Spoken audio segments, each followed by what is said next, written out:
Hello guys, it's Peter and Eddie from PS Sound, and this is the second day of this golf project. If you haven't seen the first one, then please go to the description, then you will see a playlist to it, or you can easily find it on the channel. So yesterday we started this car, three of us with Nick and Eddie and me, and we stripped it out, we fitted the amps as you could see, and then today I've made a move on the pillars, and we will talk about that in a second, because people have to understand a few things. This car is not simple when it comes to doing anything with the pillars. So Eddie has done a big mess. A big mess. We have to show this one as well, because it is part of the job. He wanted to cut everything to exact length. We could have, I just said we can leave the slack, because once it comes out, then you have healthier, longer length for another car. So we just have to tidy it up. Once it's tidied up, it will look nice. The RCAs are long, that's for sure, but they are coming from the previous build where they had the DSP underneath the driver's seat, and then they had the amplifier on the other side, so they had to have longer RCAs. Yes, we could use shorter ones, but it's all additional cost, and those RCAs work, so we will just tidy it up and hide the slack underneath the seat. You will see a bit later. And then here we go, and at least now you can see I'm walking around with the phone from the reflection of the car. Yeah. So we have an hour and a half left from today, so hopefully by then this will be tidied up. This is not usually what we do. We would do braiding and make it super tidy. This will be tidy, but yeah, no time for braiding and all those things, because that can add so much extra time people don't even realize. But what we can never skip is proper termination. I show Eddie's favorite. You like that connector, don't you? Yeah, the worst connector ever. So Helix. the speaker level input on Helix has that plug, which is fine, but it accepts solely all cables, which is probably fine with factory tiny little thin cables, but we were running healthier size 2 square mil cables, which is, what is that, 14 or 16 gauge? 16, I think. Running back, and we had to put ferrules on them and then squash them in somehow. So that was quite a nice little challenge. I can't even see it now. Well, we will put it back. I can't feel it. There you go. It's back. Okay. But like, same way, power, ground. Then you have remote coming in, remote going out. All terminated with ferrules, so no copper strands hang anywhere. You know, it's safe. And then simple layout, I guess. DSP, yep. And amplifiers in an order, 1, 2, 3. Simple as that. So the positives have grey heat shrink on them, negatives just black. Cable tie them up, and happy days. The panel will go back on the top. We may add a bit of lighting tapped into the factory interior circuit, just to make it a bit fancier. We can, and that's pretty much it. But what I have to show, and I have to explain to you guys, is this A-pillar situation. I knew that it wouldn't be easy, because let's start with how the A-pillar comes out. So it's not a straight in and then just push the top back into place. It slides underneath this section, and then you also have to play it down there. That creates a whole different level of complexity, especially when you want to build a pillar for a mid-range and a tweeter, especially the way we do it, because most people just, you know, pull a stretchy fabric over it, give it a bit of resin, a bit of stuff to the back, trim it, done. But in order to get good performance, I was saying the other day somewhere that I build up the structure of the pillar, especially where the driver is mounted, to around 1/2 inch thick to the time. We use wood, fiber filler, milkshake, additional steel sometimes in the milkshake. That creates 1/2 inch thickness, so it's not gonna vibrate and rattle and buzz and do anything. It's gonna just be beautiful clean sound coming out of the speaker and nothing else. Once you build a pillar like that, it becomes, yeah, rock solid.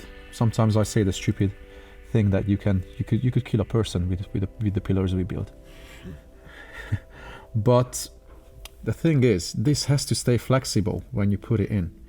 So I suspect once I build this thing, underneath the trimming it will crack here and there. Or I will pull my hair out when I have to fit this back. So if it was me, I would never buy a Golf Mark 8. Because honestly, you could see yesterday, just taking the pillar out, I'm not even going to possibly put back that top clip because the other two clips hold it firm. Now this is fitted back even without the clips, and it doesn't want to slide out so easily because the gasket holds it so firmly, and it goes down at the bottom so it can't slide out. Yeah, but it's gonna be a tough job. At least this driver has a relatively small magnet, so that should get enough space, but it's gonna be rather off axis because playing up to the beaming point is gonna be achievable even off axis. Tweeter will be aimed a little bit more on axis, but you know, if you wanted to bring the driver out like this, then good luck trimming it. If it was playing tweeterless, then yes, you would have to have it within 20 degree coming out like this, but then trimming would be a whole different story, and that's the reason why most shops just chuck it in literally flat, super off axis, because it's easy to trim. But even so, you can see that this ring is wider than the pillar, so yeah, it's fun. It's a really skinny, thin pillar. And then I got questions from some of my customers after yesterday's video if we could fit, there you go, a 4-inch driver. Yeah, just like that. Yeah. Let's have it aimed down to the dash. like that. No, Yeah. exactly. Why not? It's reflecting back from the dash, then from dash to the windscreen, and then it gets to you. Why not? The sound is going to get to you, and the DSP can fix anything, right? I have a better solution. What's that? Just pull the dash out. That's it. It's nice and flat. Easy Yeah, job. we could cut it. Yeah, it would fit there. Yeah. We like cutting dash, but no, not this time. So when I thought that I would have an easy job, knock these pillars out. Yeah, if you put it like this, you'll never be able to fit the pillar back in. No, you wouldn't be able to fit it. You wouldn't be able to trim it. Yeah. Well, if you are pro at trimming, then maybe. But this is gonna be quite something to do, that's for sure. Well, let's see a little how it looks like a little bit later. Here we go. As if nothing happened. Perfectly, practical car. That's what most people want. And actually, I realized there's a really nice feature in this Golf. They keep the floor upright, and then that's it. Yes, I thought about adding some lighting, but without taking this floor panel out, you would never really see much of the amps, and it's not like a showpiece. If you pull the floor out, yes, you see the amps somewhat, but now it's practical, all in. If someone wanted to spend more time, there's quite a big space in the spare wheel. You could utilize it better, making a custom enclosure which wouldn't take all the space. You could have, 2/3 for the enclosure and then 1/3 left for, all your travel bits. There's still space here, to be fair, underneath the floor, so you can hide a lot of stuff.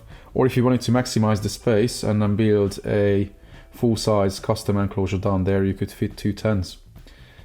If you want a bit more bass. To be fair, this 13-inch does more than enough. So that's where the trunk is. I still want a bit of lighting in there. We will figure that out. That's still not tidied up, and he had to leave early. And we have some pillars, and I may show that from the back. I jump in. Here we go. So see, we have something like that. I know now everyone is like, Pete, why did you aim them like that? You will see in the description a link. You will see a link to a video that I shared probably a year ago, and it's called something like Everything You Have to Know About A-Pillars, where you can see fabrication tips. I talk about aiming, but in this car it had to be a combination of practicality and performance. Usually I would put the tweeters more on axis. Now from the driving position they are, well, driver's side is around 45-50 degree off, whereas passenger side is around 30 degree to the driver, but it maintains the same off axis to the passenger, so it's the same 45-50 degree to the passenger.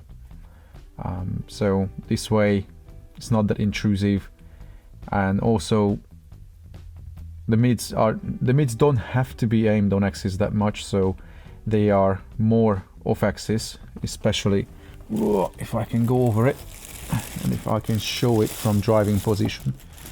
Sorry, this seat is just a pain in the ass because the headrest is fixed, but you can see that, you know, the mid is quite off axis, but it's just fine because to the time it's gonna be crossed at around, we will see what the measurement is going to show, but if I cross it at around 3-4 kilohertz, then they will play up to that point with ease, even with this off-axis aiming. But this way they will blend in better, but I had to also make sure to get enough clearance for the drivers, the magnets, because as I showed earlier, these pillars are really skinny, and these fringe drivers kinda, yeah, they will look all right, but anything larger than that would look out of place. Unless you build something crazy, you could, you know, delete those tiny little triangle windows over there and build a dashboard, or hell knows, you could do many things. Then you could fit a large driver. You could easily fit a 4 or 5 inch driver even there if you use that tiny little window, which is not really necessary. So now I spend a bit of time to build up the shape, and then tomorrow I will have to build a whole pillar. So this is the end of the day. I'm going to leave it here today. The pillars now look perfectly awful, right? You've seen this technique from me. This is not the most beautiful, but it doesn't have to be at this stage. This is just the skeleton before I'm going to bond everything together. The whole pillar will need drilling through. So whatever I do on the outside with fiber fill and whatever I do on the back with milkshake, those two, you know, sides have to bond through the plastic, so it's never going to separate. So that's for tomorrow. Plus I have to deal with the shape above the tweeter to sort that one out, because this clip is pretty close, so I have to keep that in mind. But yeah, tomorrow I try to take a time lapse of the whole pillar build, so that should be fun. This is where I leave it. Please subscribe to the channel, guys, if you are not subscribed yet. Check out the description where I'm gonna have a few links to A-pillar builds, and when I talk about aiming of speakers on A-pillars, things like that. And also don't forget to check out Patreon, where there's loads more stuff about really in-depth content, behind the scene content, weekly topics, all sorts of things you can learn a lot from. So this is where I leave it now, and then tomorrow we will see how far we get.